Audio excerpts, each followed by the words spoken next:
कहानी महाभारत का कर्ण और उसकी मित्रता। कर्ण महाभारत का एक प्रमुख पात्र था जो अपनी दानशीलता, वीरता और अद्वितीय धनुर्विद्या के लिए प्रसिद्ध था।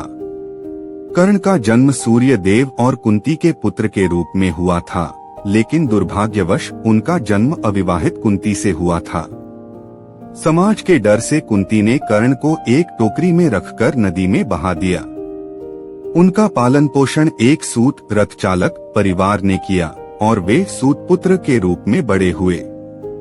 कर्ण ने बचपन से ही अपने आप को एक महान योद्धा बनने का सपना देखा, लेकिन समाज ने उन्हें सूत पुत्र के रूप में नीचा दिखाया। हालांकि कर्ण अपनी मेहनत और साहस से खुद को साबित करना चाहता था।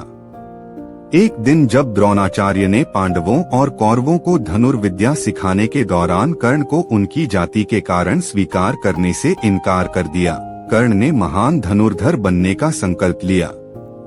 कर्ण की मुलाकात दुर्योधन से तब हुई जब कर्ण ने कुरुक्षेत्र में अर्जुन को द्वंद्व के लिए चुनौती दी। अर्जुन और कर्ण के बीच की इस चुनौती को देखते हुए सभी ने कर्ण को उनकी जाति के कारण अपमानित किया। उस समय दुर्योधन ने कर्ण को अंग देश का राजा बना दिया ताकि कर्ण अर्जुन के साथ युद्ध कर सकें। यहीं से कर्ण और दुर्योधन की मित्रता शुरू हुई। दुर्योधन ने कर्ण को सिर्फ सम्मान ही नहीं दिया, बल्कि उसे समाज में स्थान और प्रतिष्ठा भी दिलाई। कर्ण ने इस एहसान को कभी नहीं भूला।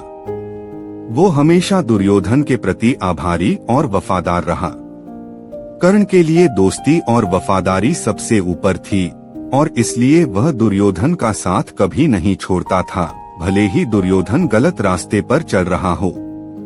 कर्ण को अच्छी तरह से पता था कि दुर्योधन के कार्य नैतिक रूप से सही नहीं थे। उसे यह भी पता था कि पांडवों के साथ अन्याय हो रहा था, लेकिन फिर भी वह दुर्योधन के साथ खड़ा रहा, क्योंकि उसने अपने दोस्त के साथ वफादारी की शपथ ली थी। कर्ण के लिए उसकी मित्रता किसी भी सत्य या न्याय से ऊपर थी। कर्ण का ये विश्वास कि एक सच्चा मित्र अपने मित्र को कभी अकेला नहीं छोड़ता, उसकी सबसे बड़ी ताकत और कमजोरी दोनों थी। वह जानता था कि दुर्योधन का रास्ता गलत है, लेकिन फिर भी उसने दुर्योधन का साथ नहीं छोड़ा। यह कर्ण की मित्रता और वफादारी का एक अद्वितीय उदाहरण था, जिसने उसे महाभारत के सबसे सम्मानित पात्रों में से एक बना दिया, भले ही वह अंत में पराजित हुआ हो। कहानी महाभारत का कर्ण और उसकी मित्रता।